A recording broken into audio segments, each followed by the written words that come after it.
Thank you for being with us here on KREM 2 Plus. I'm Laura Papetti, and we do have some special reporting today. It is a sad day for the firefighting community, really the whole community in the Coeur d'Alene and extended area, as 2 firefighters will be brought home from the medical examiner's office in Spokane. They'll be brought through the streets in an emergency vehicle procession to a funeral home in Coeur d'Alene. It is 9:47 right now. We expect that procession to begin in about 13 minutes at 10 o'clock. We appreciate you joining us for this special coverage this morning, again, for that procession that is scheduled to start at 10 o'clock, but you can already see people lining up. This is at the Spokane Medical Examiner's office, where you see people standing by waiting to pay their respects. And that is exactly what firefighting authorities yesterday, when they announced the procession, told people and asked people to participate in the procession if able, to safely line the route this morning, to bring flags, just to bring yourself and pay the respects to the men who lost their lives over the weekend. So again, this is a live look there. We're also taking a look at the 2 men who will be in the procession, the 2 men, the firefighters killed. It is tragic for that community. These are brothers to their fellow firefighters, and of course men who are loved and with families. Battalion Chief 42-year-old Frank Harwood, married, 2 children. And with the Coeur d'Alene firefighters, Battalion Chief John Morrison, been serving since 1996 with Coeur d'Alene Fire. So many talents and so many positions that he served, and they talked about him being a longtime paramedic. So these are men who were killed in the shootings on Canfield Mountain this weekend on Sunday. They were part of the effort, part of the responding crews that got word just shortly before 1:30 in the afternoon of a fire on Canfield. They rushed to the scene of that fire, which turned into a murder scene. This is some video from that day, from the staging efforts, where you see literally hundreds of first responders rushing to the scene once the shootings began. We did find out more information yesterday about the shooter, who authorities say killed himself at that scene, but today we're going to focus on the men who are going to be brought through the procession who were killed. And this is, you are looking at, is actually video from a procession on Sunday. So the men were taken through the streets and down the highway from Coeur d'Alene, from the scene to the medical examiner's office on Sunday in a procession, as you can see, led with emergency vehicles, and they drove the men to the examiner's office. And this is the scene on Sunday, as it was a somber moment as people were driving by. They were watching from overpasses. Of course, many people at this point just learning about what happened on Canfield Mountain on Sunday when firefighters responded to that fire, and then were met with gunfire once they were there. The men were taken to the Spokane Medical Examiner's office until today. And at 10 o'clock, in about 10 minutes from now, they will be leaving the medical examiner's office and headed again through the streets to the funeral home in Coeur d'Alene. This is a map that we're showing, and we'll also be posting this on KREM.com so that you can look at the route. They are saying if you have the time and would like to pay your respects today, if there is an area that you can safely find along the route, to please do so. Again, beginning at the Spokane Medical Examiner's office, where we are taking a live look right now. As you can see, people already lining up, and then they'll be traveling down the freeway and into Coeur d'Alene. We do have Christian Garza on the scene right now. He is behind the camera here at the examiner's office, where, as we told you, people are lining up. Christian, can you give us some context and explain what it's like right now at the scene as people are gathering to pay their respects when the men leave here in about 10 minutes? Yeah, Laura, so like you said, I'm here. We're right outside the medical examiner's office. They're going to actually come through these gates that I have the camera pointed to right here lined up next to the alleyway where they're supposed to come out of here. This driveway is the Kootenai County Fire and Rescue, as well as the Coeur d'Alene Fire Department. Obviously, those are the two agencies where these two men worked. Obviously, they're within Coeur d'Alene. It is heavy. It is heavy out here, to say the least. There were a lot of hugs this morning when I first got here. I've been here on scene for about an hour, just seeing all the different people come through and just be here and support each other. There's also, I'm going to flip the camera around here for just a second so you could see, there's also a line of community members here as well. They have their American flags. They're here to show support for these fallen heroes as well. And so there's a big community support and just community effort to make sure that these people know that they are, and these communities know that they are loved and they are with them in this unbearable time and unimaginable time, truly. Just kind of responding to the events that unfolded here this weekend. All right, Christian, he's describing what is, he says, of course, a heavy scene, an emotional scene, as members of the different crews, Coeur d'Alene Fire, Kootenai County Fire and Rescue, are awaiting, along with the public, for the men to be brought out of the Spokane Medical Examiner's office, where the procession that'll be led by emergency crews will make their way through the streets in Spokane, onto the freeway, and then head east to Coeur d'Alene and to the funeral home there. And so this is a live look right outside the examiner's office, again, where the men were brought following the scene on Sunday.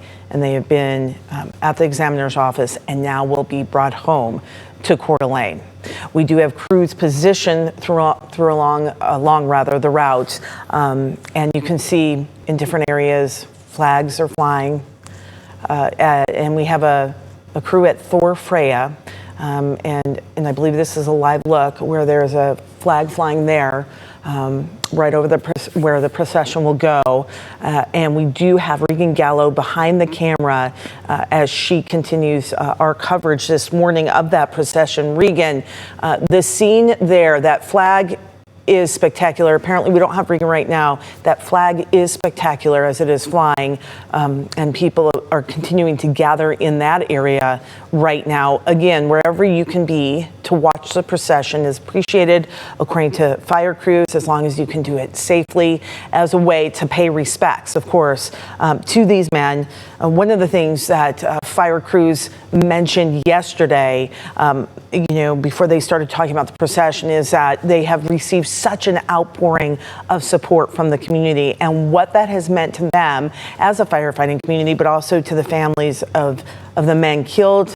And of course, we want to mention right now, there is one firefighter who is in the hospital, Dave Tisdall, who has undergone, we're told, 2 surgeries and is in the hospital. His family gave a brief message via a note to the fire crews yesterday when they were talking to the media that he has done well in those surgeries, and they are with him at the hospital, and the community is with them in spirit. And so we wanted to mention that as well. 3 men shot in that scene while responding to a fire at Canfield. The 2 men today that will be in the procession who were killed, and then again Dave Tisdall, who is in the hospital and at last report had undergone 2 surgeries, which the family said were deemed successful, had gone well as he continues his fight to survive what happened on Sunday. So this route, we are just about 4 minutes away from them beginning that procession. Again, we'll go down the freeway and into Coeur d'Alene. While we have a moment here, if we could take that graphic back, I'm sorry, I do want to take a moment to talk about the places where, if you would like to give financially to the families impacted by this, the firefighters were adamant that folks wait till they could release specific options so that you know that your money was going to those impacted by this. So here's what we have received, again, from the two firefighting agencies, both Coeur d'Alene and Kootenai County. They recommend, if you would like, giving to the Red Blue Foundation. That can be found online, redbluefoundation.org, or if you would like to give in person. And understandably, right now with so much going on, it sometimes feels better to actually physically give something in person. So if you would like to make a financial donation, you can go to any First Interstate bank in the local area, Coeur d'Alene, Spokane areas, and mention the Canfield incident, and they will put it in a fund there. So again, First Interstate banks, local branches, or the redbluefoundation.org. There was an immediate outpouring of support when this happened. People wanting to do something good in such a terrible instance. So that's one way you can give. Okay, we're going to go ahead and take a live look again where the procession is set to start in just minutes from now. We're starting to see a little bit of movement. Again, folks have lined up this morning. We have crews on the scene that said people are starting to line up. Both we're seeing folks from the different firefighting organizations, but also the public coming out to pay their respects along the route. The procession will be led by 911 responders, first responders, emergency crews, as of course these were their brothers, and it's hit of those communities certainly extra hard, but the whole community really struggling with what happened, there's really no making sense of it, but trying to do something to pay their respects, to do something in response to what happened. And we have seen people starting to gather over the last 45 minutes to an hour in different areas where the procession will be going by. As you can see, we are starting to see some movement there, so we expect that procession to get underway here in a little under about a minute or so. Again, we were given that 10 o'clock start time by the fire organizations, Coeur d'Alene and Kootenai County, both so impacted by what happened on Canfield Mountain. And you can see people, again, from crews, people of all ages, small children, coming out to be part of this, to pay respects. I do want to mention here in about 30 seconds, we're going to take just a quick pause as we welcome our viewers on KREM 2. We appreciate you being with us this morning on KREM 2 Plus to be part of this coverage in our way, paying respects to the men as they make their journey home to Coeur d'Alene, where they, of course, are going to be so missed. Longtime firefighters, amazing resumes as firefighters, but also, of course, family and community members. We're going to pause here for just a moment.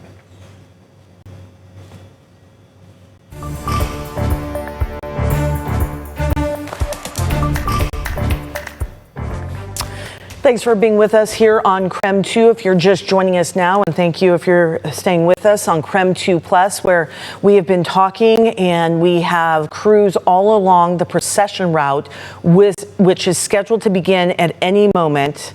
This is where the two men who were killed on Canfield Mountain on Sunday, ambushed by shots fired when they were responding to a fire on Canfield Mountain, and they were killed. They were brought here to the Spokane Medical Examiner's office following what happened on Sunday, and now this morning they will make their way home in an emergency vehicle procession that will go from the medical examiner's office to Coeur d'Alene. We want to take a few moments as, again, our crews are getting into place and talk about the men that we are honoring this morning, that you are watching, that will be in this procession.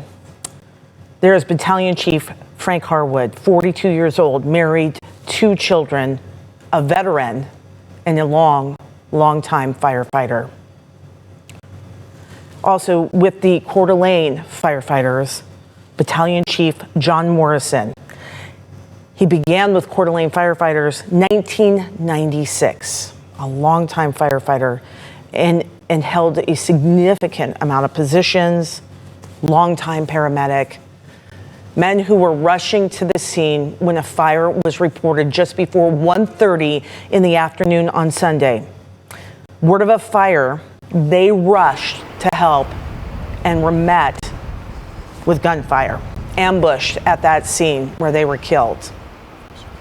They were taken in a procession that day to the Spokane Medical Examiner's office, and that's where they have been until this morning, where any moment now they are expected to be taken in a procession. Again, this is emergency vehicle, so if you are going to watch this on air, you're seeing it online, if you're going to leave now and try to get safely to somewhere along the route, you will see a long line of emergency vehicles leading their fellow firefighters, their brothers from the medical examiner in Spokane to the funeral home in Coeur d'Alene. You are seeing people along the route. There are people that came out and just want to pay respects, holding flags. And our reporter, Christian Garza, he is behind the camera, but he's going to join us. And Christian, you described the scene as obviously very emotional, heavy this morning. It seems like there's been some movement out there. What's happening now? Yeah, Laura. Well, I've been on scene here at the Spokane County Medical Examiner's office for the last hour, just kind of seeing many different people and many different agencies, first responding agencies from all across the inland Northwest come out and show their support for these affected communities today. Obviously, it's a very heavy day, and it's been a very heavy last couple of days here in the inland Northwest for this kind of unbelievable tragedy that happened here for first responders. Right now we're looking at the gates of the back gates, that is, of the medical examiner's office, where the procession is supposed to start here in mere moments. As you can see, they're going to turn left here once they get outside of the gate, and they're going to follow along the route like you've been talking about here. I'm just going to make sure everything's level for everybody. But as you can see, there's already first responding crews on motorcycles, and then all along the side of the medical examiner's office, there's all the different types of vehicles, ambulances, fire trucks, cop cars. There are so many different agencies and so many people here to support these communities during this time. And like I said, there are also a lot of community members here as well, like you mentioned, showing up for their to show support during this time. There are a lot of people with, American flags, and just, to make sure that the community knows that they are not alone during this time.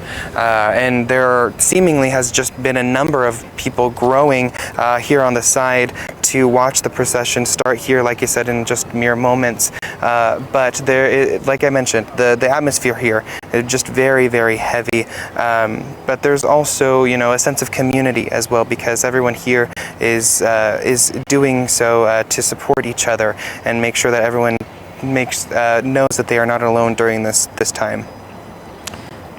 Thanks, Christian, and he will be on scene again as the procession is set to begin at any time. You mentioned this is, of course, to honor the men who are being brought home to Coeur d'Alene, but also in support of all the men and women who are so impacted by this. Other 911 emergency responders, firefighters now, how devastating the past couple of days have been for them. And this is a show of support for all of those men and women who do so much every day. We have a reporter, Regan Gallo. She is at Thor and Freya, where they have a magnificent flag flying there. It is where the procession will drive by here shortly. Regan, we can see from the live look right now, people gathering, a lot of flags. Set the scene for us there where you are, where the procession will be going by shortly. Laura, nice to hear from you. Yeah, I am right on that overpass near Thor Street, near the Fred Meyer, just before you go up to South Hill. And many people are here right now waiting for that procession to begin. I turned off the road as soon as I saw that giant flag waving in the sky, as many firefighters are here stationed at this spot with that beautiful American flag against that beautiful blue sky we have today. Many are lined up on their fire truck as well, standing above. Very heavy hearts. Everyone is in anticipation. Everyone is waiting. And if you're driving on I-90 right now, you're going to be getting some slowdowns. Lots of honks in respect and in honor of those two fallen firefighters. Everyone is slowing down. Everyone's wondering what's going on, and it's truly a sight to see, and just waiting in anticipation. So a beautiful setting here to honor those two firefighters from North Idaho, and just a lot of people out here in support.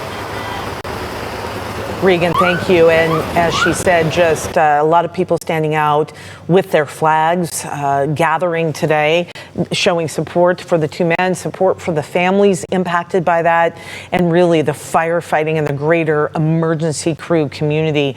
There are people gathering at different points all along the route, again, which will go from the Spokane Medical Examiner's office to the funeral home in Coeur d'Alene, where the men will be brought.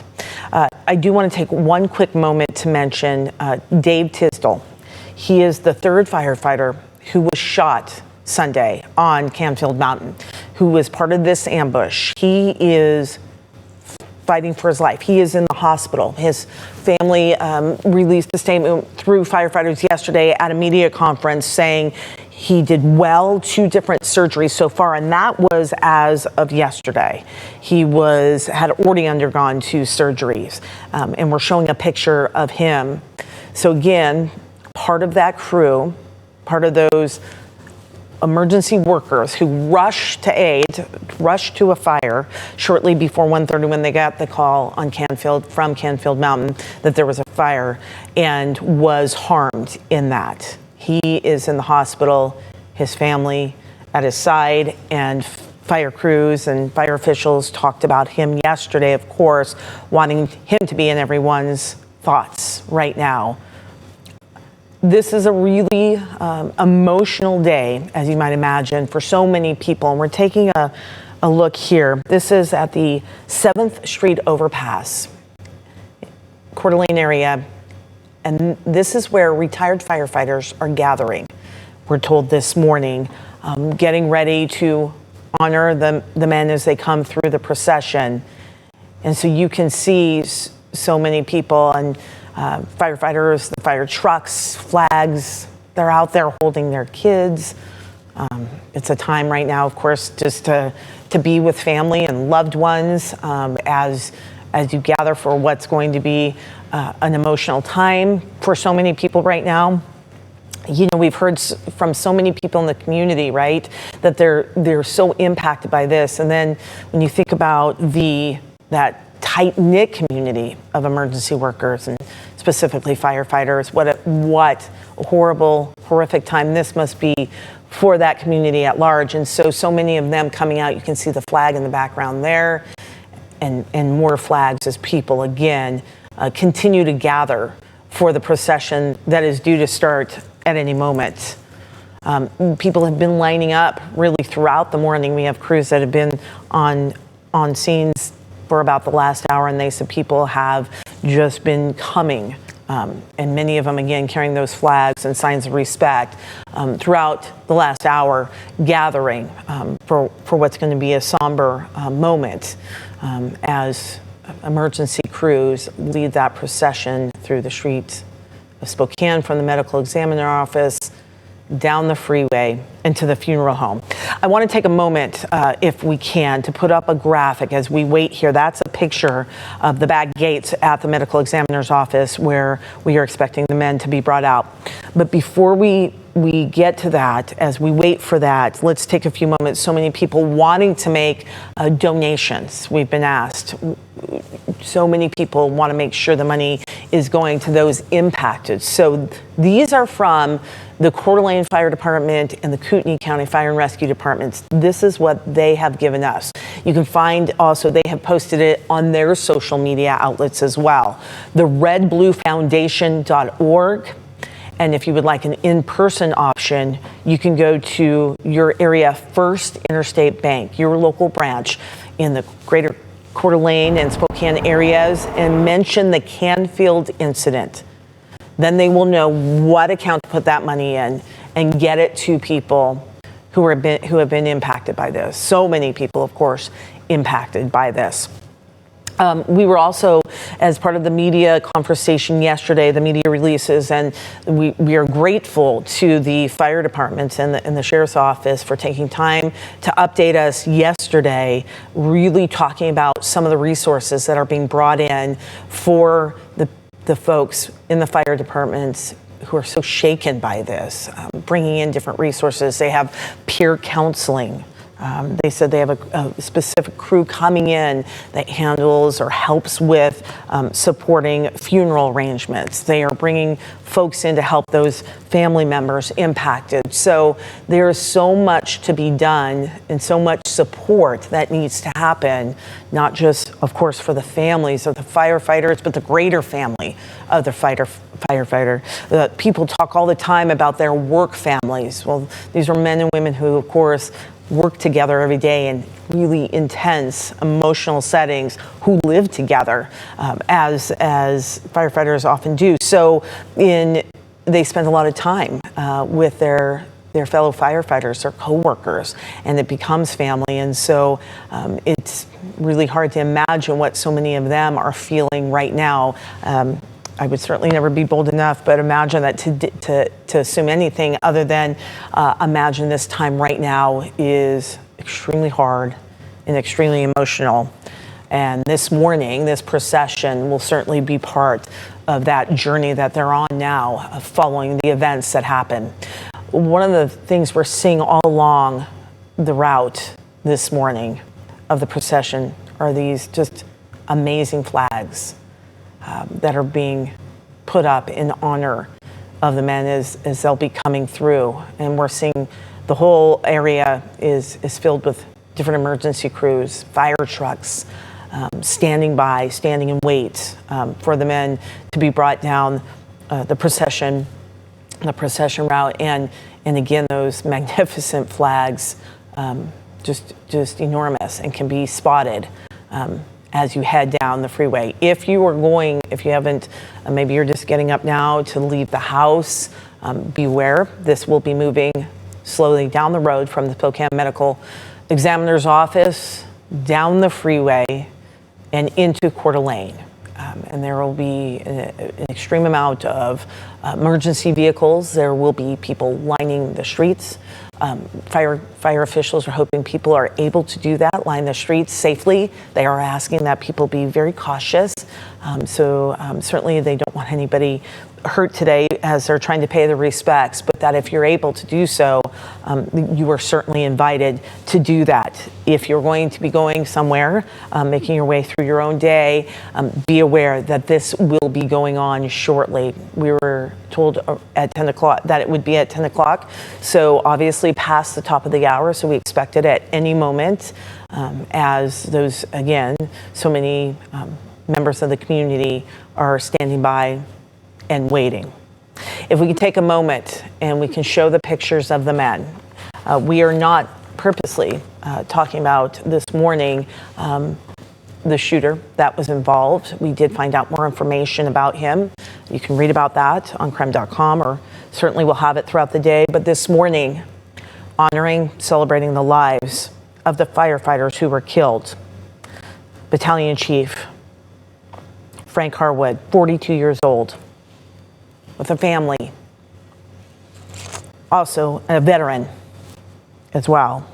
Coeur d'Alene Battalion Chief John Morrison has been with the fire department in Coeur d'Alene since 1996, serving a long career, many different positions. We were told yesterday, longtime paramedic. So both men, heroes by all accounts. We don't use that word loosely. Heroes, consistently rushing toward crisis and dangerous scenes, fires, rescuing people who are in great need. And they heard the call on Sunday when they rushed to the scene on Canfield Mountain, and that is where they were met by gunfire and killed, leaving behind devastated community, friends, family, They will be honored today in a procession. If you're just joining us now, these men will be honored in a procession from the Spokane Medical Examiner's Office to the funeral home in Coeur d'Alene. If you are getting ready to leave your home right now and driving potentially from down east on the freeway from Spokane to the Coeur d'Alene area or somewhere around there, you will likely see crowds lining the roadway. You may see some very large American flags, I should say flags of all sizes, as a sign of respect. And then the procession itself, we're expecting a tremendous amount of emergency vehicles to be leading that procession, to be part of that procession. And so certainly put that in your mind and take some time to think about what that may mean if you're going to be traveling in that area, as they will be likely moving slowly from the Spokane area to the Coeur d'Alene area. We have crews dotted along the route, as well as visuals from the Department of Transportation cameras along that area, which we will be able to show you on KREM 2 Plus and on KREM.com. And of course, our coverage will continue throughout the day, including on KREM 2 News at noon, 4, 5, and 6. And again, these are emergency vehicles and people standing by waiting for that procession to begin. We keep putting this up because I think it's important to also mention today the third firefighter who was at the scene in Canfield Mountain on Sunday, Dave Tisdall. He is the firefighter who was wounded, he was shot at the hospital and with his family, and we're told yesterday that he had undergone already by yesterday. So yesterday was Monday, this happened on Sunday, already undergone 2 surgeries. His family telling us through the fire department that the surgeries, he did well. At last report, and again, this was yesterday, he was in ICU and again, fighting to live following the serious injuries he sustained when he was part of the crew that was ambushed on Canfield Mountain on Sunday. So showing a picture of him, keeping him in our mind and our thoughts, and his whole family as he continues his fight, and he continues as collectively the community does, mourning the death of these 2 men. We're going to go back to our reporter Christian Garza, who is stationed at the Spokane Medical Examiner's Office, where the procession will begin. He has been surrounded by people throughout the morning as they gather, so many of them part of the firefighting community, part of the greater community of emergency workers, but also community members who have come out to show their support, many of them bringing, as we can see, the American flag. Christian, have more people continued to come since we last checked in with you? Yeah, Laura, it seemed like, people are definitely coming in by the truckloads, so to speak. There are a lot of people, because it is a little bit of a hotter day, they're all kind of clinging to the shade here in these areas on near Pacific and First Avenue and stuff like that as well, right outside the Spokane County Medical Examiner's Office. But, as we get closer, and I mean, like you said, it was supposed to start here at 10, but seemingly we're still going to be hanging on here just a little bit longer for everyone to kind of get ready, make sure everything is set for this procession. There are, like you mentioned, a lot of first responders, agencies here from across the Pacific or in inland Northwest, there are, Kootenai County Fire and Rescue, Coeur d'Alene Fire, Spokane Valley, Spokane, all the different ones here in the area. There's multiple helicopters in the air as well, and so it's a big community effort and showing support for these different affected communities for the tragedy that happened here over the weekend. As you can see, there are also a lot of motorcycles here and motorcyclists as well, kind of getting ready to start here at the procession at the Spokane County Medical Examiner's Office. Like I mentioned also earlier, there are a lot of American flags, there are a lot of community members, there are a lot of people waiting to show their support for these affected communities for this procession to start here in the area. Christian, we're taking a look right now. We can see some of the officers on motorcycles putting on their helmets, getting on their bikes. So some movement happening out there right now. So we may be getting closer to the beginning. One thing Christian mentioned, if you look around, and we've been showing the different angles of people standing by, you can see, as Christian mentioned, they are gathering, finding a little bit of shade as it is a warm morning as they wait for that procession to begin. The procession route, again, going from the Spokane Medical Examiner's Office down the freeway and into Coeur d'Alene. And so different areas, we find different communities gathering. I did want to go back, if possible, to the 7th Street overpass. That is where retired firefighters are gathering. We saw some folks out there with signs of support as well. And that is one of the areas where you can imagine it will be a very emotional morning as they see 2 firefighters being brought by. And again, different communities gathering together to show their support. One of the things we should mention, and Christian talked about it a little bit, that there are different people from different agencies, different firefighting agencies, police stations gathering at these different vantage points, viewing areas for this procession. Not surprising, as so many people are impacted by it. If we can take a look at some of the video from the day, from the scene near Canfield Mountain when it happened, you will see different response units from everywhere. They just came immediately and came to the area of Canfield Mountain when it was happening and responded. You can see emergency crews from different organizations, different agencies, different fire departments, all responding to what happened, all feeling that impact of what happened that day. And now many of those crews or many of those agencies are lining the procession route. And again, that's set to take place at any moment. So that is, we see the folks responding when one of their own, certainly, or anybody is in trouble. They rush to aid, and certainly one of their own, they rushed to help where they could. And now today, gathering just 2 days later to pay their respects to the 2 men who were killed. And again, you can see firefighting agencies lining that route. This is really a dramatic look here. This is in the Thor Freya area, just a lower South Hill, right where you get on the freeway there, and that amazing flag flying there in a very slight breeze. And as Regan Gallows out there was talking about the backdrop, that enormous flag against the blue sky, and the men and women paying their respects. Regan, we talked with you just a few moments ago. Any changes where you're at? Does the community just continue to grow out there? What's happening? Yeah, Laura, just as I've been out here for 20 minutes, I mean, more and more people are parking over by the streets to come gather and just wait in anticipation of the procession to start.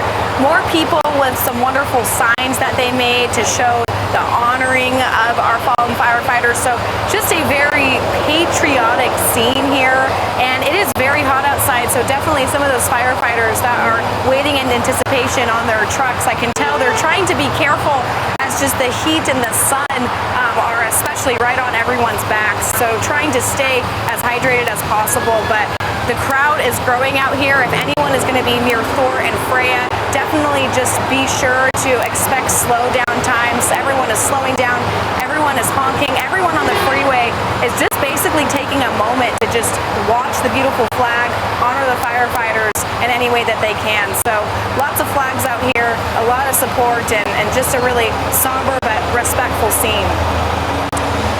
Regan, thank you.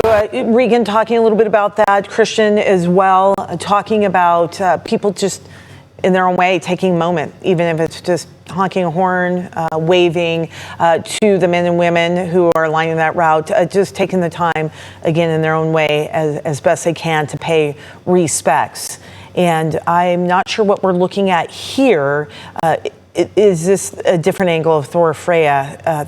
That flag is dramatic as you drive by. And so if you are, say, leaving your home now and you're going to be in that area, do beware. There are a lot of people out there lining the roadways. You'll see a lot of flags, and certainly they continue to wait as their two friends, many of them in the firefighting community, of course, knowing each other, mourning the loss of two great firefighters. We've gotten a little bit of a look into their lives. The fire agencies were gracious enough to give an update yesterday on a little bit about who these men were and their connection to the community and what they have meant to the community. These are, of course, two men that had so many people who loved them and now who are mourning their loss. And so it is bringing people out to line the streets across two different states. The route reaches from the Spokane Medical Examiner to of course, to the Coeur d'Alene area. This is I-90 Argonne area that we're taking a live look right now, and you can see those emergency vehicles, the red trucks out there, and people lining that area. And we have different people posted along the route to bring you live coverage of this procession, which is scheduled to get underway at any moment. One of the things that the fire officials yesterday asking during their press conference and during their update, letting us know about who these men then were and what they meant to the community, but also, of course, asking the media, the public, everyone to, of course, give the family their time and their moments to grieve privately, and saying, though, if you do want to pay your respects, here is a way that you can do it. You can also make donations if you would like to the people impacted by this. These did not come from us here at KREM 2. These are ways in which you can give according to the Coeur d'Alene Fire Department and the Cooney County Fire Department. And we're being very specific about that because the fire agencies have asked that if you would like to make a donation, you do so to specific donor points so that they know exactly where that money is going. I don't know if we have a moment to show that list of donation points of reference, but just very quickly, the redbluefoundation.org, if you're comfortable giving online. The fire agency says they're very comfortable working with them and know the money will go to where it is intended. And also you can make an in-person donation to First Interstate Bank local branches, mentioning the Canfield incident. So again, wanting to give families their space and their privacy, but we know that so many people are struggling, wanting to do something, feeling helpless about what's happened. And so there is a way in which you can do that. You can also join, again, the procession route today. We are expecting it to begin any moment, but if you want to line the roadway in a safe manner wherever you can safely be and see the procession going by, you're encouraged to do so. Many people, again, lining the route as we speak with signs and flags. We saw many people bringing out, holding their small children, standing next to loved ones. This is an emotional time for a lot of people, especially in that tight-knit community of firefighters and emergency workers. And so we've seen so much of that along the route. We're going to take a look now. The men are going to travel from the Spokane Medical Examiner's office to the funeral home in Coeur d'Alene. And that is where we do have Brandon T. Jones. He is there as people are gathering there as well and getting ready to be part of that procession. And that will be the final spot on the procession route will be the funeral home in Coeur d'Alene. Brandon, good morning to you. Tell me what you can about what you're seeing where you are. First, describe where you are exactly, and then let us know what you're seeing there.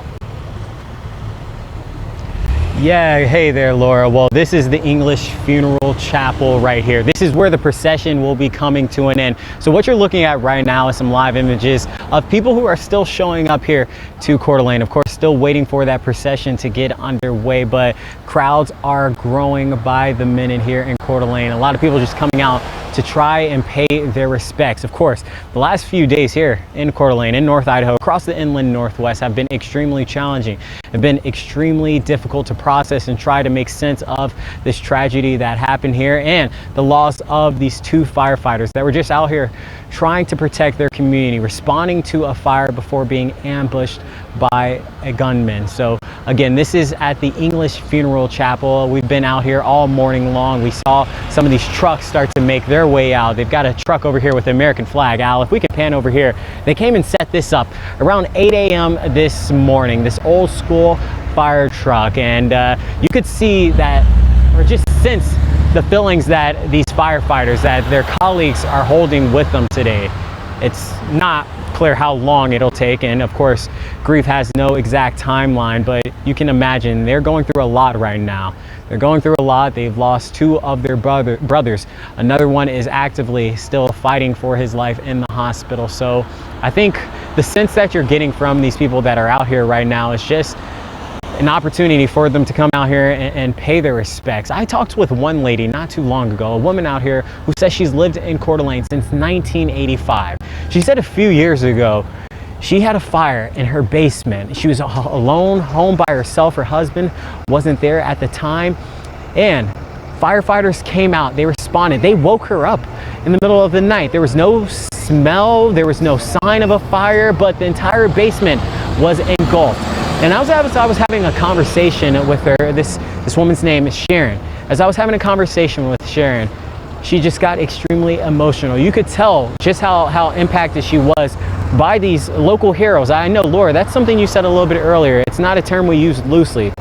These are local heroes, though. They put themselves on the line day in and day out, putting themselves in dangerous circumstances. So as I was talking to Sharon, she was getting emotional. She was talking about how these firefighters, they responded to her house. They saved her life ultimately by being able to respond so quickly in a moment and in a matter where she wasn't even aware there was a fire actively at the house. So I think that kind of paints a little bit of a picture of who we're talking about here. Firefighters, the salt of the earth, people who, again, sacrificing their lives, putting their lives on the line. And to know the manner of their death this past week, and it truly is extremely heartbreaking. So again, we're going to be out here, continuing to have these kind of conversations with the individuals who have showed up, who have decided to pay their respect and have, just tried to be here for their fellow community members. Again, we're here at the English Funeral Chapel. So this road right here is 4th. This is where the procession is going to be coming to an end. They're going to be coming up north, and I can imagine there's going to continue to be more and more individuals who make their way out here over the next few minutes. But I'll go ahead and toss it back to you, Laura. Brandon, thank you. Brandon talking about speaking to a woman who had firefighters rush in and save her life. And we see it as news people all the time. Firefighters, we stand behind a line. People move away from fire. And these are the men and women who charge forward and do what they can to save property, to save lives every day, every single day. And that's what the two men were doing, rushing toward fire when they were killed by a gunman. All right, we are taking a live look right now. This is near the Spokane Medical Examiner's office, where there are crews now moving, a fire truck and fire vehicles moving in the area. You can also see some parked motorcycle emergency crews. We've watched some of the officers, motorcycle officers, putting on their helmets, and now we are seeing movement near the medical examiner's office, and we are seeing a hearse, and it's being led by the fire trucks. And I believe what we're seeing is likely the beginning of the procession, as the streets are lined now with people waiting to pay their respects to the two men killed in that ambush on Canfield Mountain. I'm going to take a moment here as we watch what I believe is the beginning of it, and fire crews and emergency workers getting in place. The procession is going to start here and then head east towards, as we just saw, towards Coeur d'Alene to the funeral, to English Funeral Chapel there, where that procession then will end. And again, we are now seeing movement out here. So we're going to listen in as we have crews parked along the route as things get underway. We'll take a moment here. All right, we probably got about 5 minutes still. I don't know what we can do with the collision, but let me know what you're finding. Okay, I got it. It's gonna try to move it off. So I believe we just heard it'll be starting in a few minutes. Is that what we just heard? We just got a 5-minute update. So now the procession, the folks involved, the emergency vehicles getting in place for the beginning of that.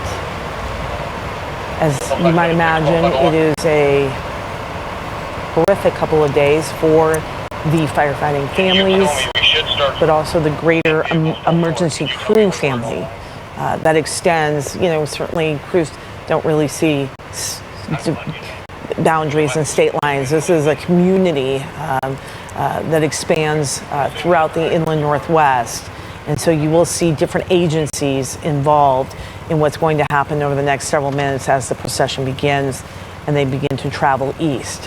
We did see the officers, the motorcycle crews getting ready, putting on helmets, on standby. We have been given a 5-minute update, probably closer now to 3 or 4 minutes until things will start moving. In the meantime, we have seen people continue to gather. We've had crews in place now for over an hour, and we've seen crews continue to gather along roadways, bringing their flags with them. We've seen flags all along the side of the roads. We see families gathering, different agencies. We imagine many of them workers in the area coming out. This is, again, the medical examiner's office where the procession will begin. We have cameras staged along the area, along the route, all the way to the Coeur d'Alene area, where it will end at the English Funeral Chapel.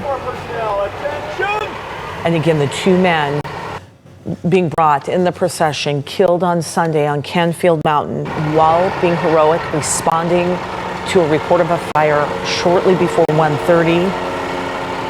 And they were met by a fire there, and they were also met by a gunman and shot and killed on Sunday. One of their brothers shot, wounded, and in the hospital.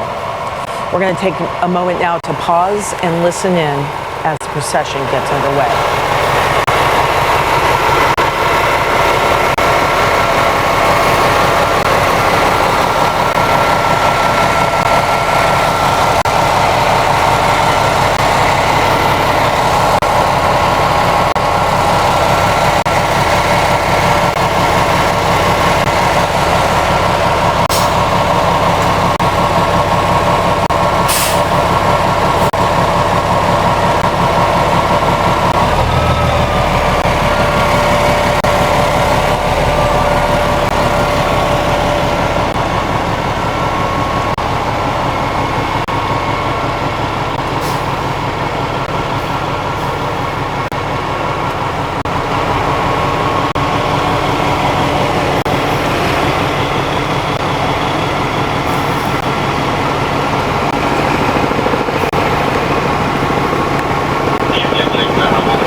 We are taking a live look right now at what is the very beginning of the procession for firefighters who were killed in an ambush on Canfield Mountain this past weekend on Sunday. And we are just now seeing things get underway as the procession will move from the Spokane County Medical Examiner's Office to the funeral home in Coeur d'Alene. You are seeing flags and people lining the roadways, and you will see that as the procession makes its way again from the medical examiner's office, where it is beginning right now, to Coeur d'Alene. And you can also hear helicopters in the area. You will likely see, if you are heading out right now, maybe to the area to stand by safely, hopefully on the roadway, to pay your respects. You will see this move through the streets and onto the freeway and head east. You can see so many different responding agencies, men and women, standing by in salute as their brothers are driven by in this procession. Two men who dedicated their life to community, to the protection of the community. Two men who were longtime firefighters. One was a veteran, paramedics. They worked for years protecting the community, and then were gunned down on Sunday while continuing to try and work and protect their community.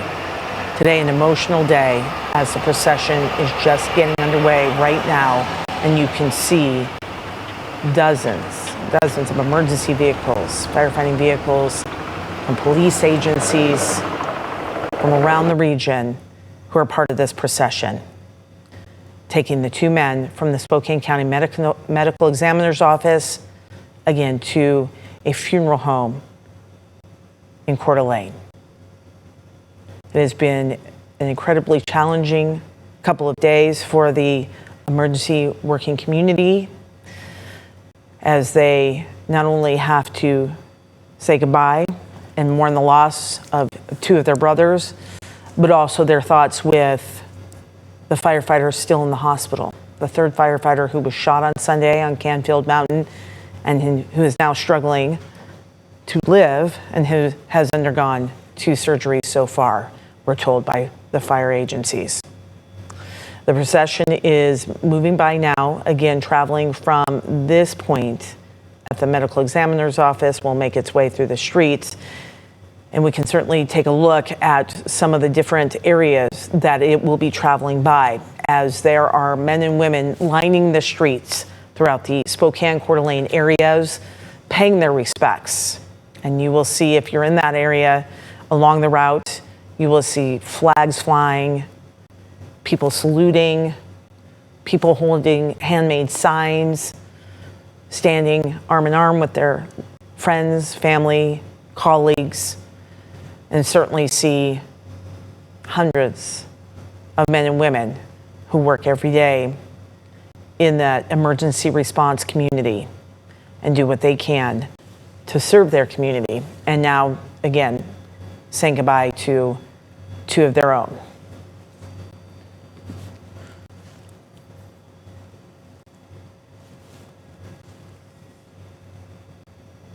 This line continues to move again as things are getting underway from the medical examiner's office, and we have just held steady on this to just show you the amount of people who are involved in this procession, who have come to be part of it as a show of respect.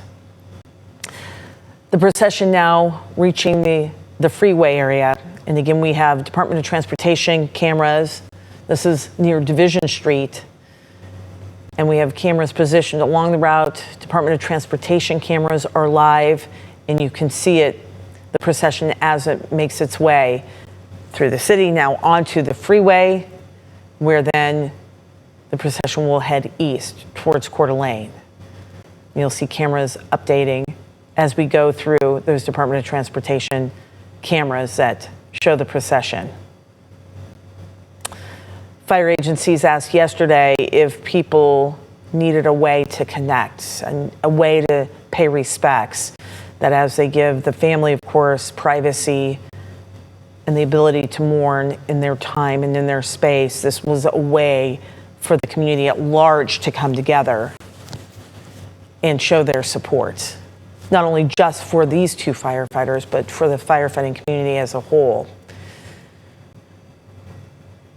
We know that traffic will move slowly along the freeway as that procession, and you saw those cars slowly coming around the corner, and dozens of emergency vehicles as they gather to drive this final drive of those two firefighters east to the funeral home.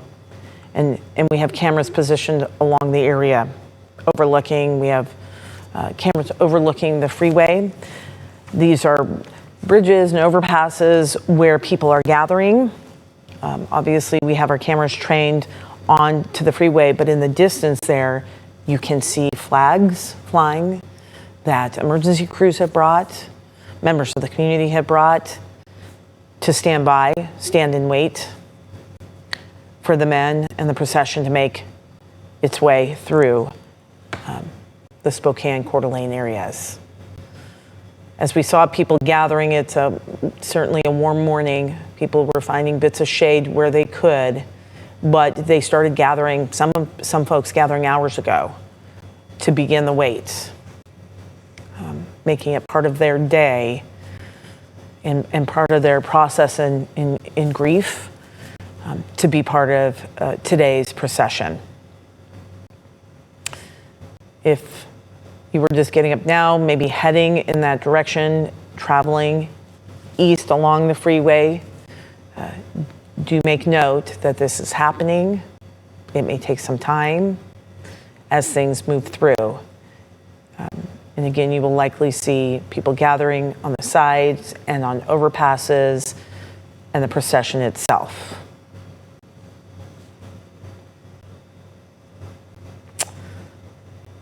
The two men being brought from the Spokane Medical Examiner's office to the funeral home were gunned down on Sunday on Canfield Mountain, and before that day had very storied careers with their firefighting agencies. This spans over a couple of different agencies because when the call came in, crews rushed to the scene. That included Battalion Chief Frank Harwood, married, children, a veteran, 42 years old, and a long career. It included from the Coeur d'Alene Fire Department, Battalion Chief John Morrison, who had served with the Coeur d'Alene Fire Department since 1996. And they were reading a list of his jobs in the fire department and the different positions that he held. And there was so much respect from the fire agencies for these men and what they have done over the length of their careers and how they served and how they were good members of the community. And now they are part of a procession as their bodies travel from the Spokane Medical Examiner's office to the final stop in Coeur d'Alene at the English Funeral Chapel there, where people are gathering there to wait and have been gathering all morning long. Many of them, we're hearing from our reporters, people, as you might imagine, along the route, so emotional. It has been an incredibly challenging couple of days for the emergency community, the crews, and of course, the community at large. As you can see on your screen, you can see the emergency vehicle lights that are on right now as part of that procession makes its way down the freeway.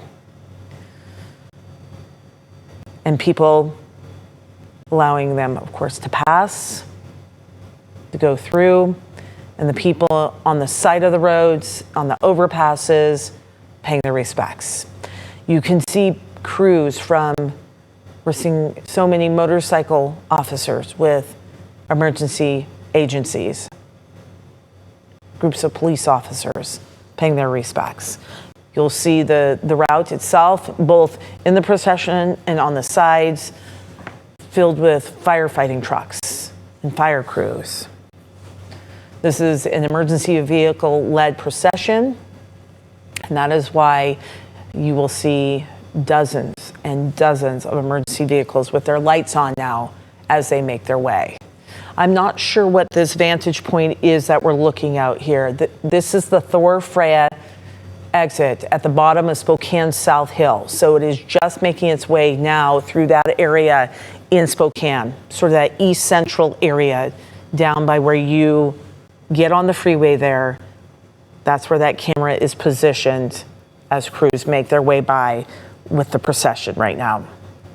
In that area as well, obviously we're keeping our cameras somewhat trained on the procession itself, but we're told by our crews at all these areas that people have been continuing to gather, and that people are driving by, waving, honking, taking a moment to pay their respects in their way to the two men that were killed, and of course keeping the firefighter Dave Tisdall, the third firefighter who was injured that day. He is in the hospital, keeping him in our mind as well.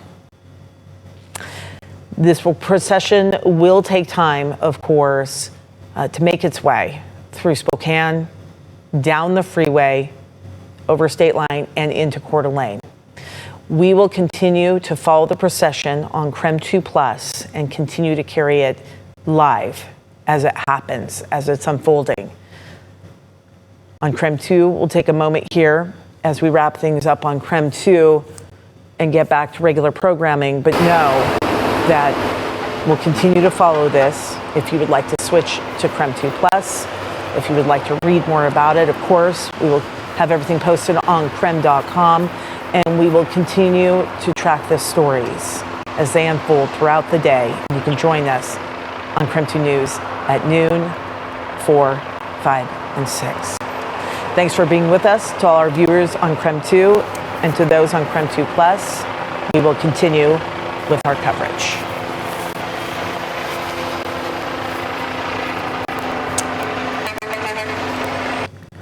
To our viewers on KREM 2+, thanks for staying with us as we continue to follow the procession for the firefighters killed in an ambush on Sunday on Canfield Mountain in the Coeur d'Alene area, where crews were rushing to the scene of a reported fire just shortly before 1:30 on Sunday. There was a fire that had been started by a shooter, and they were met and ambushed by that shooter, who ended up killing 2 firefighters and injuring a third. Today, this procession is taking the 2 men who were killed, taking them from the Spokane Medical Examiner's office to the Coeur d'Alene Funeral Home, which is where the procession, of course, will end. We have watched over an hour now of crews from throughout the region gathering, first at the medical examiner's office, where dozens of emergency crew vehicles are part of the procession and taking off from there and making their way through the area of Spokane, getting on the freeway, and then now traveling east. But what you'll also note is that all along that route that spans between 2 different states are people from agencies from out the region. You'll see community members, people who just wanted to take a moment and pay their respects. You'll see, obviously, in some areas, traffic stopped as the procession passes, and we've watched it slowly climb down the freeway as it continues, and the emergency vehicles and the procession makes its way. People in the community have been struggling the last couple of days to try to find ways in which to honor the men, to support the community of firefighters and support the families. And this is one way that people have found that they could come and support by lining the roadways and paying their respects. As you can see, the procession drives by. You can see emergency vehicles. They will continually pass as this has dozens and dozens of vehicles in it with their lights on. And you can see obviously our camera's freezing a little bit there, but They are just traveling down this route from Spokane down the freeway to the funeral home in Coeur d'Alene, where we have crews waiting there as well. Emotional day for fellow firefighters, as we've seen them along the route taking time.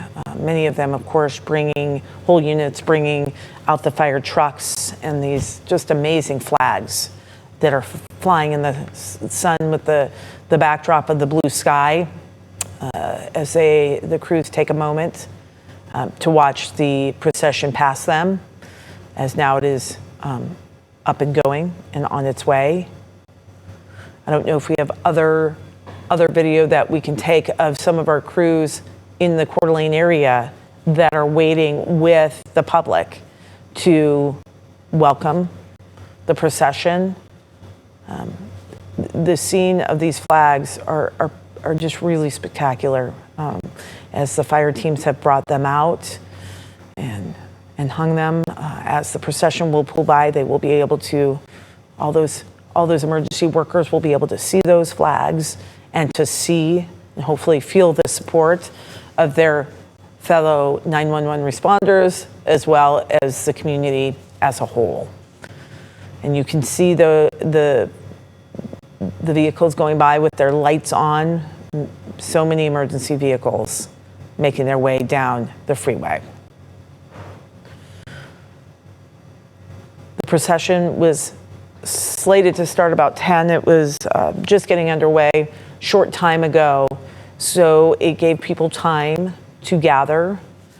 And we heard from our crews gather. There was a lot of hugging, a lot of conversation, being together as people grapple with what's happened in the community and find ways in which to grieve with each other. The procession now, as you can see, vehicles pulled over to the side as the procession makes its way down the freeway. Again, headed from Spokane, getting on, and we saw it from Thor Freya, now making its way through the Spokane Valley area, heading east down I-90, where then the procession will lead to the funeral home in Coeur d'Alene. So many of the community members wondering what they can do to support those impacted. And one of the things that the fire officials telling us yesterday during a press conference is why we let the families grieve and have their space and time. This is a way in which you can support the men, show your respects. Also, donations are being taken to support the families and firefighters as well. And we have posted that information on KREM.com, so you can find it there. That information coming from the fire agencies, both Coeur d'Alene and Kootenai County, as they really want to give people direction in where to give so that you know the money is being used in the way that you intended. Also, this procession this morning will end in Coeur d'Alene, and then, of course, the ongoing investigation, questions being asked, all of that continuing for fire agencies, of course, in having to help their crews grieve through this and heal through this, and then investigative units, police departments doing their role in finding out more about what happened. But today, at this time, taking a few minutes just to pay respect specifically to the men who died that day and the third firefighter, Dave Tisdall, who is in the hospital as well. This is in the Argonne area, and you can see the overpass there lined with people and with fire trucks. As you can see the procession at that time driving by, and people waiting this morning, coming early in many cases throughout the morning to line up and wait in order to pay their respects. Going back here to this overpass, again in the Argonne area, as you can see, people gathering on the side. Thankful for the people driving very slowly that need to still travel that route, and to those crews out there with their fire trucks parked and paying their respects to their fellow firefighters. These flags along the area and in different points between the two cities of Spokane and Coeur d'Alene have been beautiful to watch. Slight breeze out there on a warm morning, certainly, as we saw many people gathering in different areas, standing in what little shade they can find until the procession got underway. You can see it, it's quite a sight coming down the freeway as you see all those emergency vehicles leading the way and driving, many of them with lights on. Again, as they travel down the freeway heading east.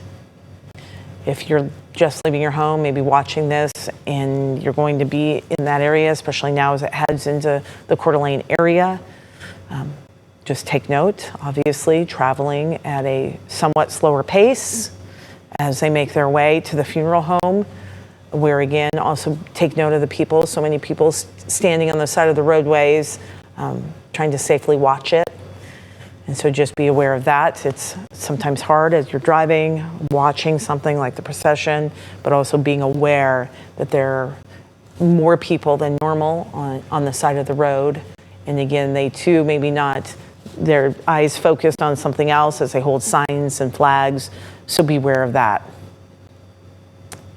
Somewhat of an overwhelming sight with all those emergency crews doing what they can today to be part of that procession and pay their respects.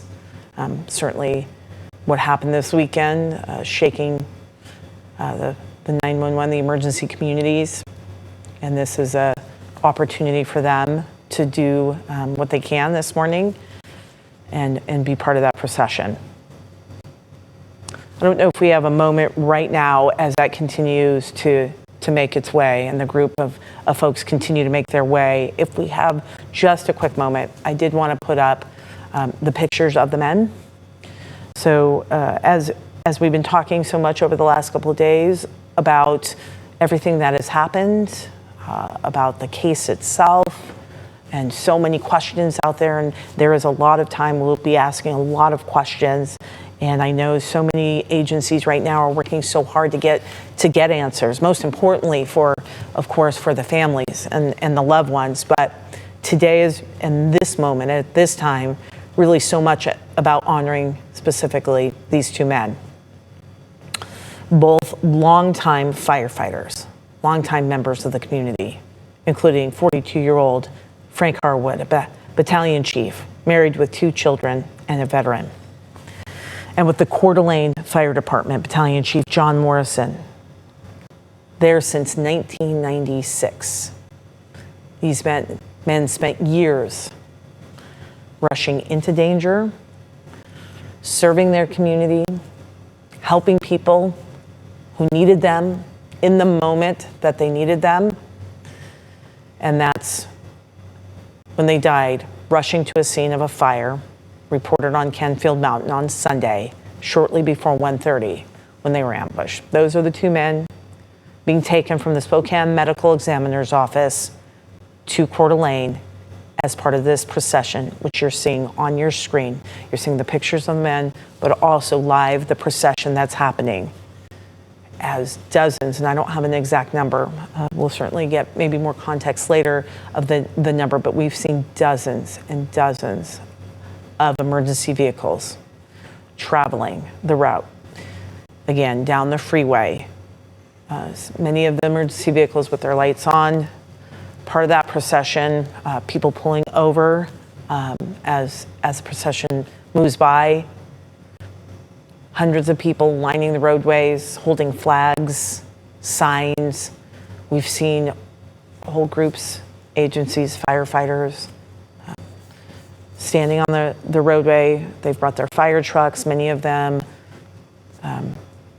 hoisting flags to fly high as the procession drives by. We've seen people saluting as this procession has gone by. So it's been a very emotional morning for so many people who are part of this. and who wanted to come out. So many, not only people in the firefighting community or in the first responder community, but just the general public who wanted to come out and do something, feeling helpless, of course, about what happened on Sunday.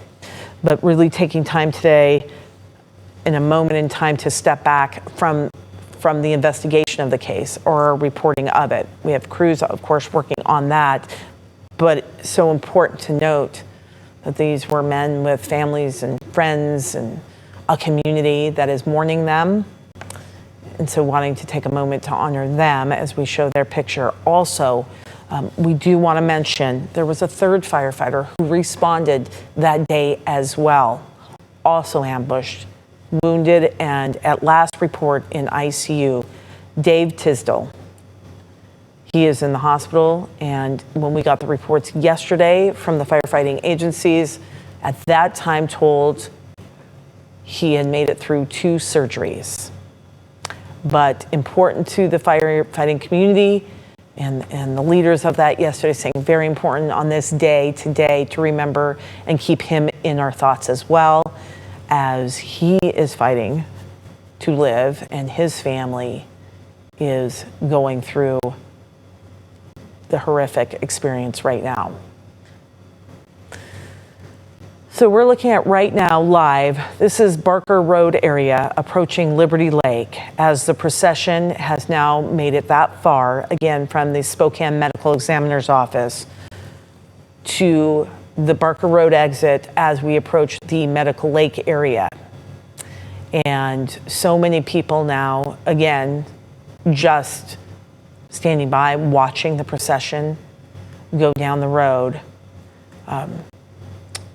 It's a somewhat of an overwhelming sight to see so many emergency vehicles coming down the road and to see people lined on the side of the road. Many people, of course, pulling over for it, but also we have seen people all along the stretch of freeway, on overpasses, at exits where people could safely get out, holding signs, waving, honking, waving a flag, whatever they can do to show that they're there, they're in the moment, and paying their respects. That is a long line of emergency vehicles making its way, again, from Spokane to Coeur d'Alene.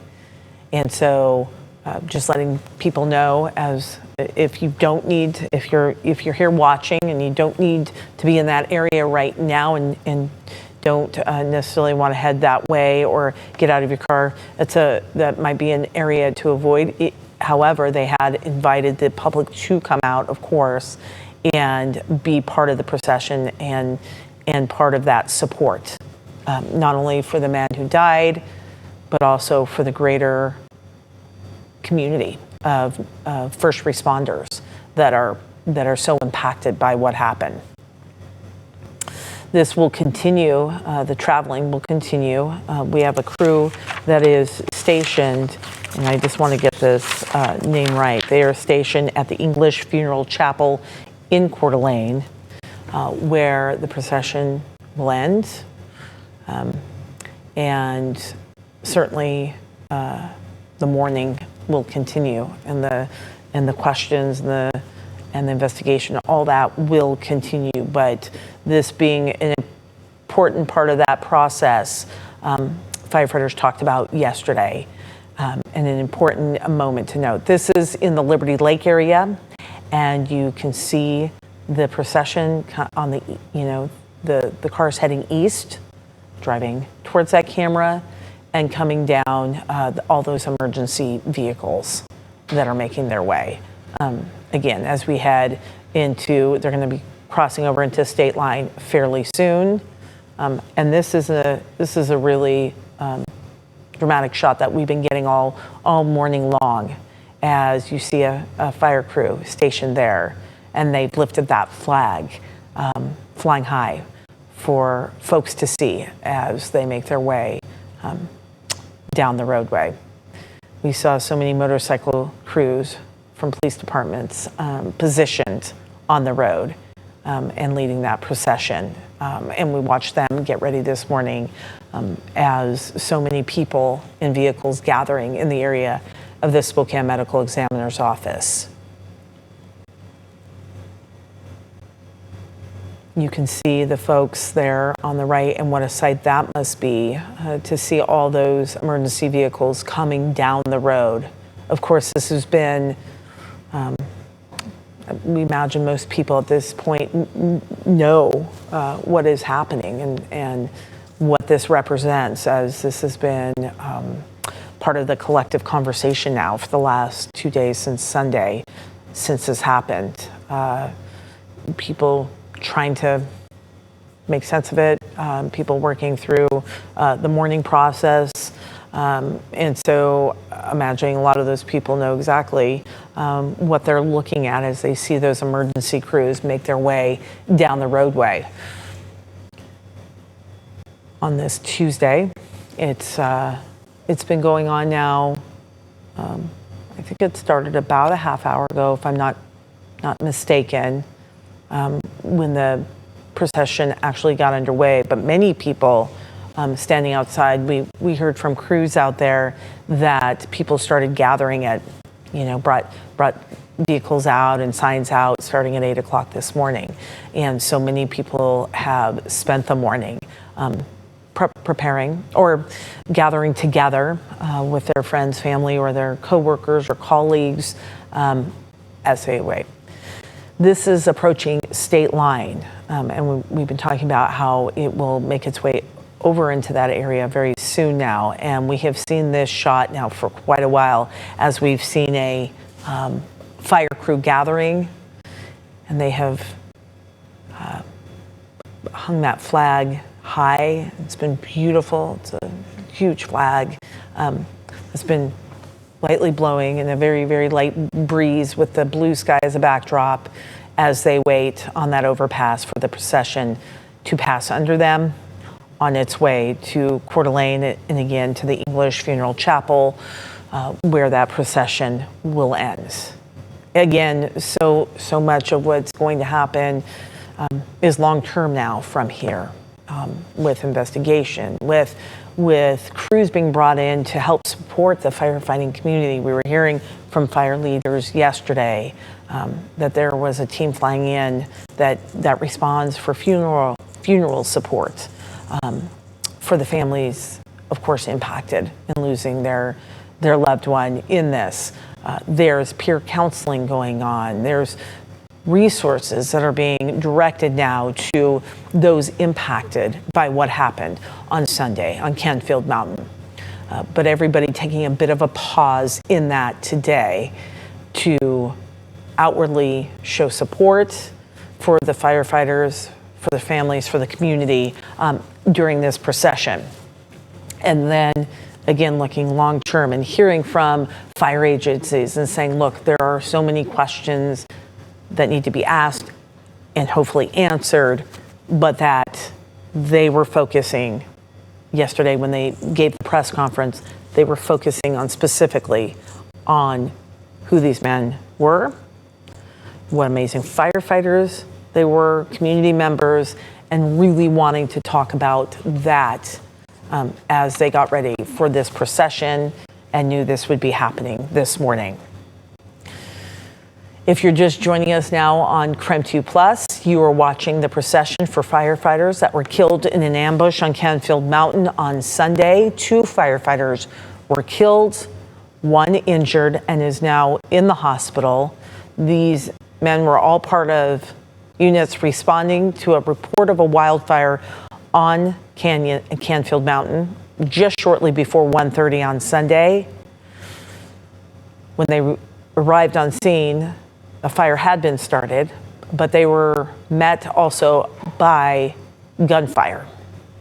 And 2 men were killed, and that third that we have been talking about, Dave Tisdall, in the hospital. And yesterday, getting a report from firefighters who read a note actually from the family that he had already undergone. And this was as of yesterday. So we were just in about a little over a 24-hour cycle then of 24 hours out since the shootings had happened, and he had already undergone 2 surgeries. The family saying at that time, through that note to firefighters, that he had done well in those surgeries, and the firefighting community wanting us to keep him in our thoughts as we covered today's procession and really as we go forward in this case.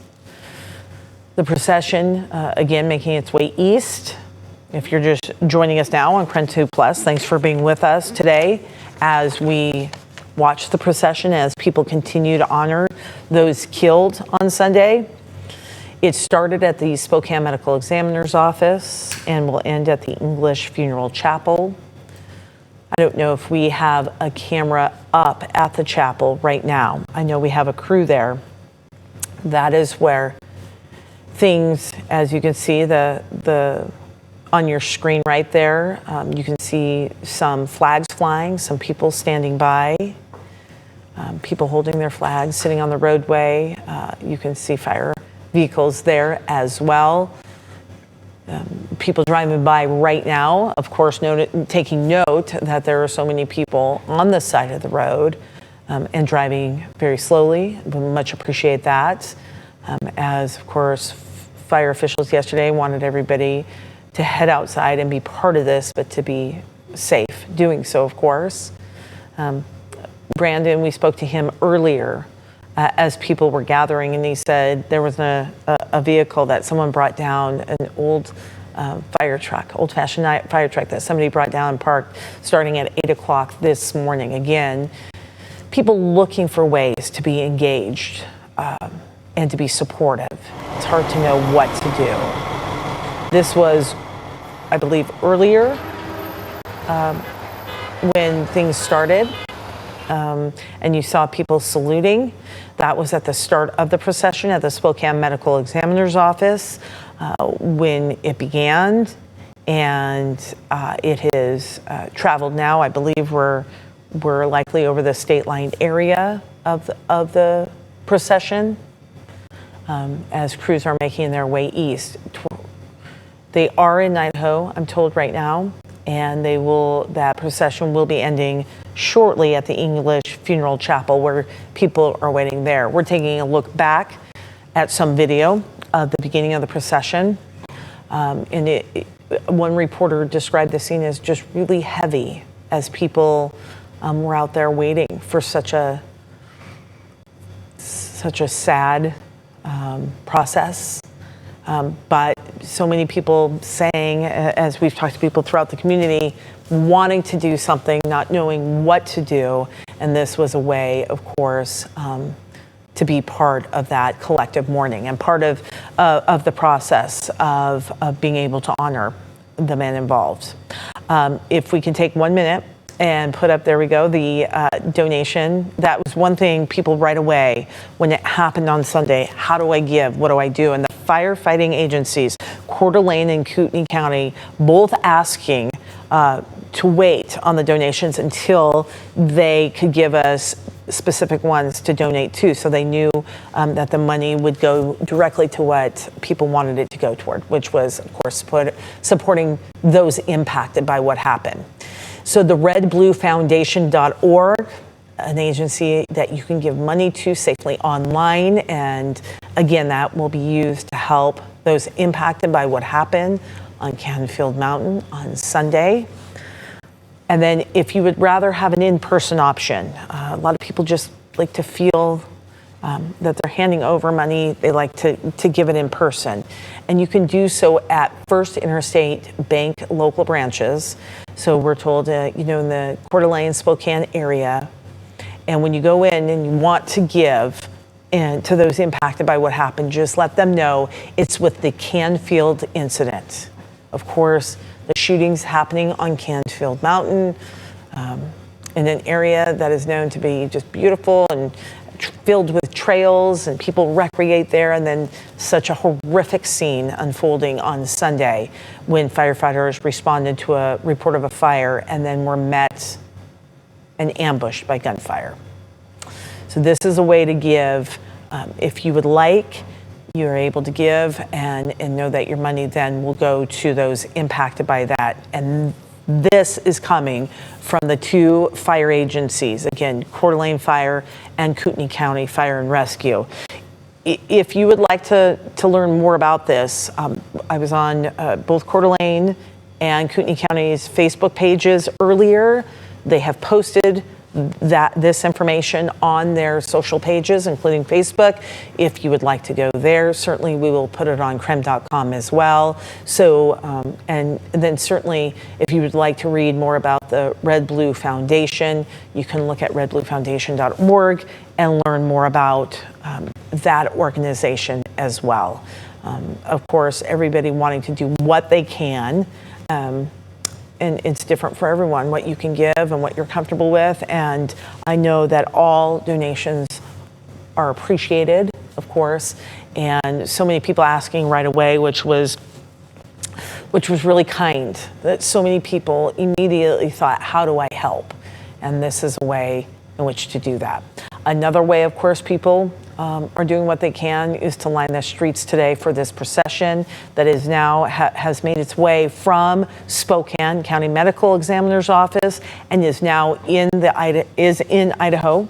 I don't know exactly where the procession is at this point. We do know it has crossed over into Idaho, and that the procession is on its way to what we're looking at here, which is the English Funeral Chapel.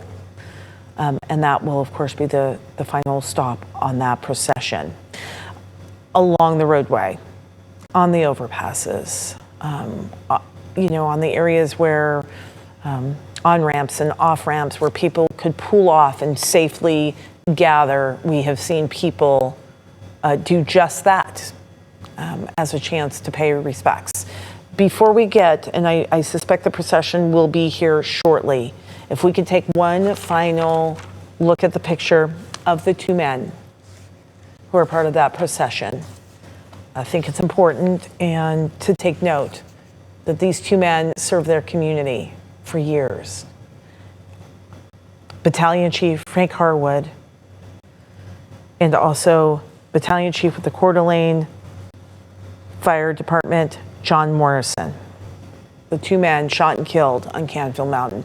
These are the men in the procession today, and that is who we want to honor today by talking about them, by talking about the community that mourns them. So much more on this case and on this incident to talk about, and there will be time for that as we continue to gather more information. But today, really about honoring these two men.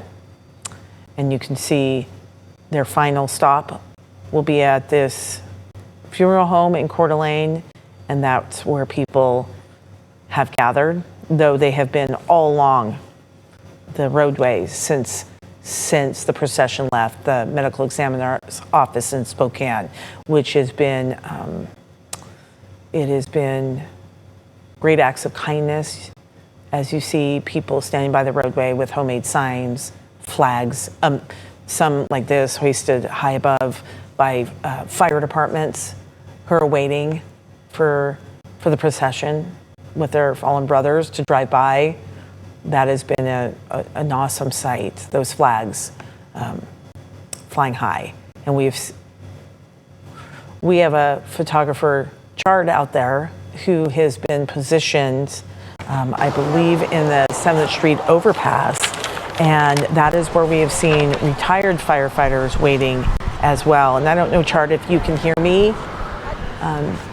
Yes, I can. I can hear you. Can you hear me? I can. For me and for the viewers, can you describe what you've seen over the last hour as you've been stationed out there, and some of the folks that are surrounding you? When I first got here about 2.5 hours ago, there was nobody here but a couple of retired firefighters. And since then, I would say there is probably close to 500-600 people just on the overpass I'm on. And then if I go, I believe, east, there is another overpass that is completely covered with people, flags everywhere, people wanting to give their support. It's definitely hot out here, but all the fire crews and retired firefighters are making sure that everybody's having water, everybody's taken care of, and everybody's just waiting for the procession to come by. Chart, it's sort of an overwhelming sight. You just showed that overpass. It was just packed. People just wanting to take a few moments of their morning to pay their respects and collectively grieve over what's happened in their very own community.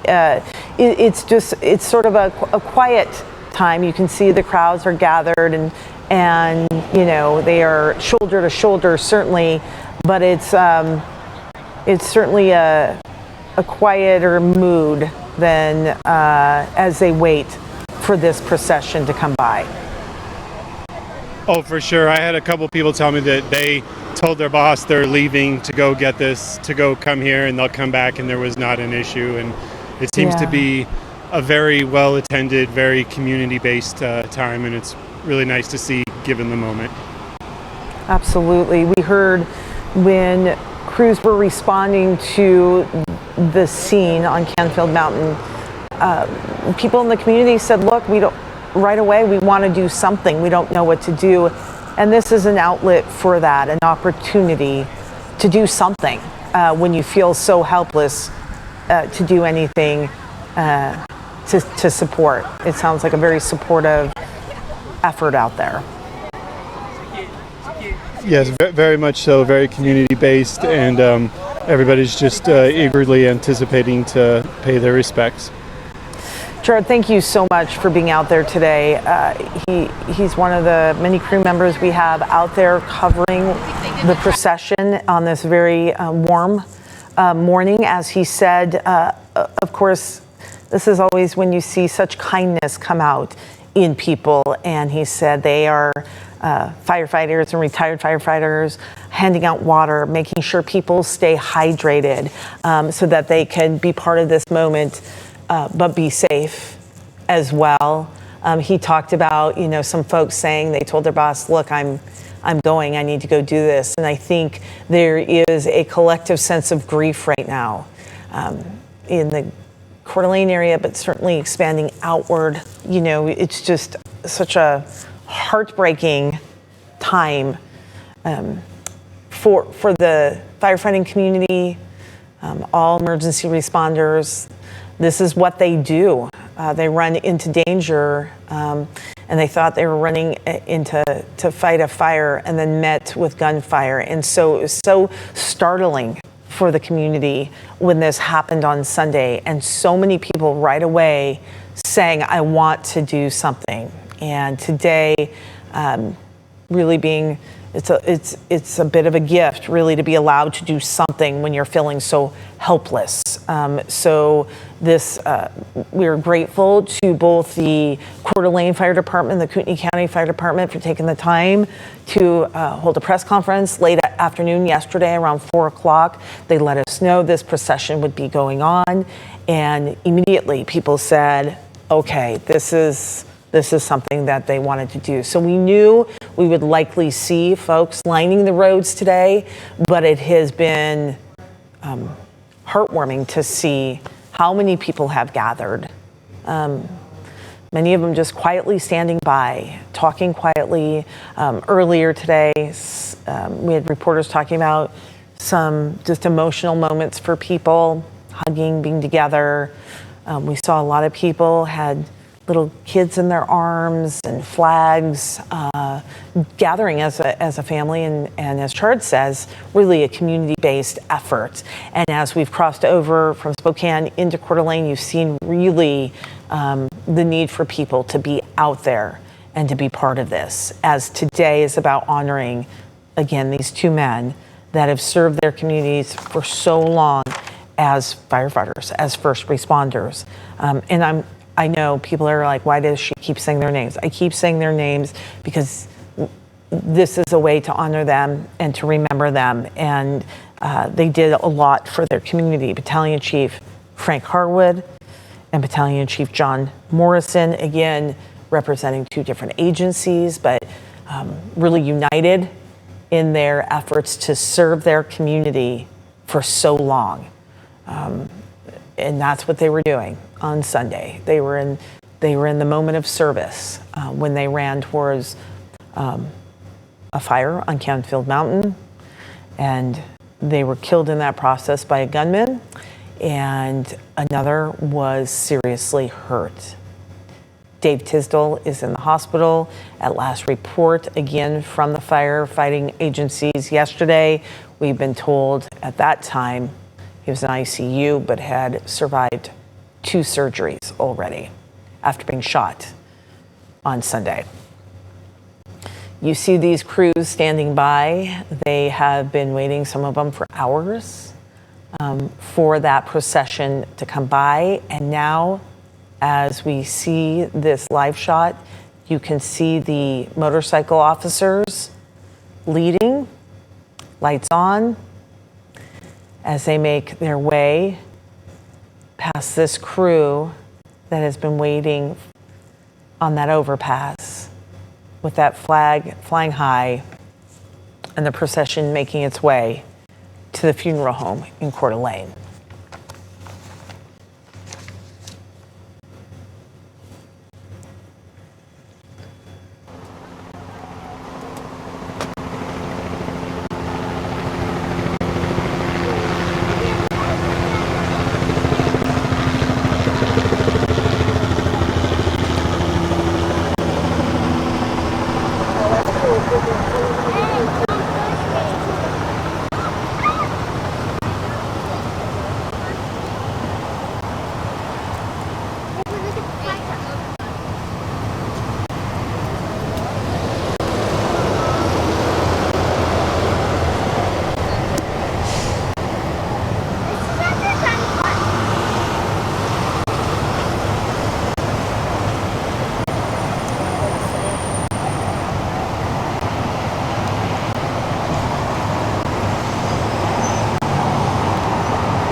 You are watching the procession for firefighters who were killed in an ambush on Canfield Mountain on Sunday.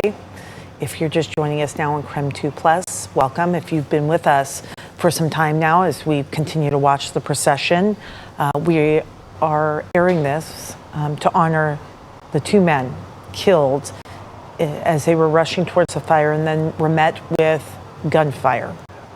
And now there is a procession carrying them from the Spokane Medical Examiner's Office to here, to the funeral home. This is outside the funeral home in Coeur d'Alene, which of course will be the last stop on the procession. The men served long careers with the respective fire agencies and decades of service between them. And we have Brandon T. Jones. He has been at the funeral home, I believe it's the English Funeral Chapel in Coeur d'Alene, where he has been standing by for quite a while, for a couple hours now, and can give us some sense of what it's like there as people continue to wait for that procession, which should be there shortly. Brandon? Yeah, hey there, Laura. Yeah, it should be here in just a matter of moments now. So it'll be coming up north here on 4th Avenue, ending right here at the English Funeral Chapel. We've been out here throughout the entire morning, and it's just been truly amazing to see how much of the community has come out here to pay their respects to these fallen heroes that were just simply trying to do their job and to protect their community. So again, only a matter of moments now until this procession comes and wraps things up here at this funeral home. We've been out here, we've been talking with individuals, you know, people have been sharing stories about why they believe it's important for them to come out here and show their respects. Ultimately, the same kind of messaging is that they're just thankful for these firefighters. They're thankful for the first responders. And again, I just think about all of their colleagues, all of the brothers and the sisters who serve as first responders, who are thinking about these families of those who are impacted. The two men who lost their life, John Morrison and Frank Harwood, were absolute heroes. They served this community for decades, keeping those around us safe. Laura, I was telling you about a story. I spoke with a woman, one of the first people out here. This was roughly around 9:30 or so. She got out here and bracing all of this heat. Of course, it's a very hot day and out here, because she said a few years ago, I had a fire crew come out here and save my house, save her life potentially. She had a fire in the bottom of her basement, and things were in a position where she didn't know. She didn't hear any of the signals. She didn't hear any of the flames. You can hear some of the honks as people drive by and they wave. But if we could just take a look down the lines, you can just see there's dozens and dozens of people here with American flags, with firefighter shirts on, just waiting these moments. And it looks like traffic is starting to slow down. So that could be a signal that possibly, potentially, they're starting to make their way even closer. So again, we're just going to continue to stay here. We've got more coverage again coming up at noon. We'll be live as well, but it should just be a matter of minutes now until we see this procession officially wrap things up right here at the English Funeral Chapel. Again, just going to continue to kind of walk around and talk with some of these individuals. And you know, something else before I toss it back to you, Laura, we talked about that heat. There's a Trader Joe's right down the street. They've had employees just walking up and down these sidewalks, passing out water bottles to make sure everyone stays hydrated, to make sure there's no problems with either fainting or passing out, just doing their part here as this community. I think that's really what embodies this whole situation right now, is that it's a community coming together, again, not only to pay their respects, but just being there for one another as they try to make sense of this complete and unnecessary tragedy, as two firefighters, battalion chiefs, lost their life as they were trying to protect their community from a fire. But Laura, we'll go ahead and toss it back to you. Again, should just be a matter of minutes until this procession wraps up here at the funeral home. Brandon, thank you. And Brandon, hitting on that collective community spirit that people are feeling as they line the roadways on the procession, and really that we always see this. We're lucky enough, I think, when we're covering these stories to see just really acts of kindness of people. They talked about folks coming down from the store and handing out water because it is a warm morning, and making sure people are okay, and the community taking care of each other. And so that is one of the nice things that we get to see in times of crisis, as this is just a hard day for so many people. It's there's collective grieving going on in that community, in our extended community, not just in the emergency response community, but it's felt so severely there as well, of course, but the community as a whole just really having a tough time. And this is a way they can pay their respects and take care of each other. By making sure the person next to them is okay, or the store down the street coming by, and making sure that people are hydrated and getting water on what has been a very warm morning. Brandon also talking about really what heroes these men were to the community, and again, not using that term lightly. When you read what they did and how long they served. Frank Harwood, a veteran, 42 years old, serving as a battalion chief, and just has a family of his own, but daily put his life at risk, making sure others were protected. With the Coeur d'Alene Fire Department, Battalion Chief John Morrison started serving there in 1996, and they gave this long list of different duties that he has done over the years, including serving as a longtime paramedic. And we see it all the time, certainly in this business, where we go to a moment of crisis, a fire, an emergency call comes in, and everybody is running one way, and the fire crews are running right towards it, and just do these amazing, heroic acts every single day. And so people very, very saddened, of course, and stunned by what happened on Sunday. As we wait for the procession, we've heard all along the roadways, we've heard people honking and cheering, waving. We've seen that. We've heard the helicopters above consistently throughout the morning. And now I think we're getting cameras in place as the procession is now making its way to the funeral home in Coeur d'Alene, where some folks have been standing for a couple of hours waiting for the emergency vehicles to come through. And you can see those in the distance there, and they'll be down the roadway in just moments. You can also see from this shot the amazing number of people who have lined the road to welcome this procession and to welcome the two heroes back to Coeur d'Alene, back to their community, back to where they continuously have served. And then now will be brought back and brought here to the chapel in Coeur d'Alene, the final stop on this procession.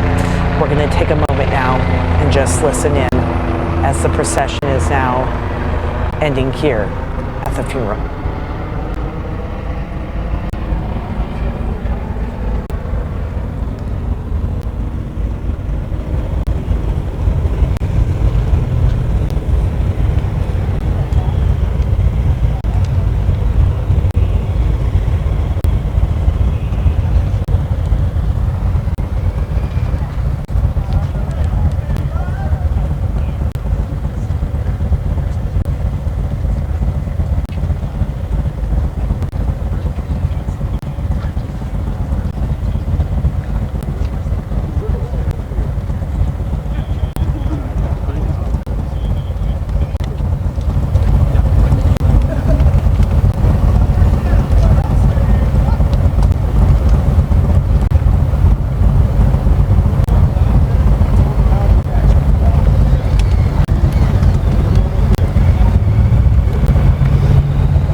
We have, of course, been watching the procession for the firefighters killed in an ambush on Sunday, and the hearse just pulling into the funeral home as you see people from the agencies lined there saluting.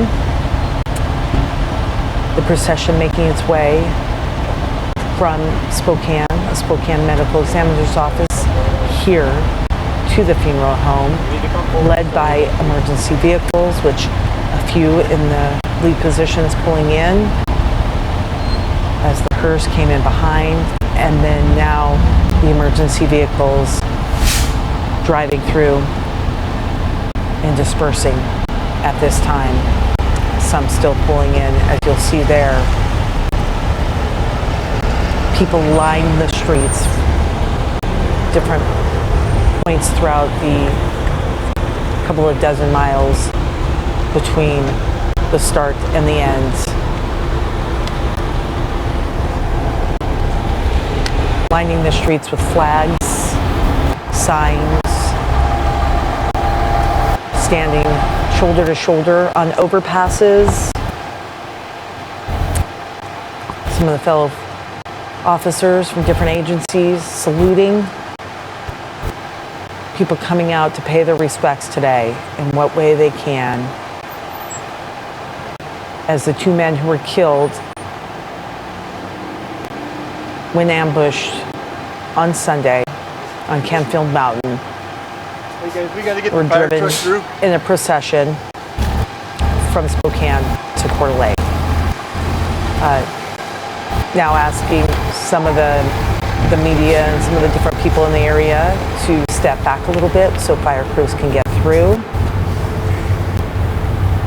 and bringing this procession essentially to the end now here at the English, I want to make sure I'm saying this right, English Funeral Chapel in Coeur d'Alene. People telling our crews that they told their bosses that they needed to leave, they needed to be part of this, and everyone's saying that it's been a very community supportive mourning as people collectively grieve, and this is one way in which they can be around other people who feel the same. And you can see some of the crowds still gathering there on the side as this procession comes to an end. And so many people, again, it was beautiful to see folks lining up with their flags and their signs, being together. We saw volunteers and different people come out, hand out water so that people stay hydrated on a warm morning, and we're standing out for hours in the sun. And so you see great kindness in these moments, as well as immense sadness as well. Dozens and dozens of emergency vehicles participated in this procession. And now, again, some of them turning in to the funeral home, others continuing on with the procession coming to an end. If you've been with us here on KREM 2+, we say thank you for joining us throughout the morning for this procession and being a part of honoring the two men killed when ambushed on Sunday while doing their jobs as firefighters in our community. We're going to continue for the next 20-30 seconds here showing you the end of this procession, and we're also going to pause a moment as we get ready to begin KREM 2 News at noon on KREM 2. Thanks for being with us. We hope you have a safe day.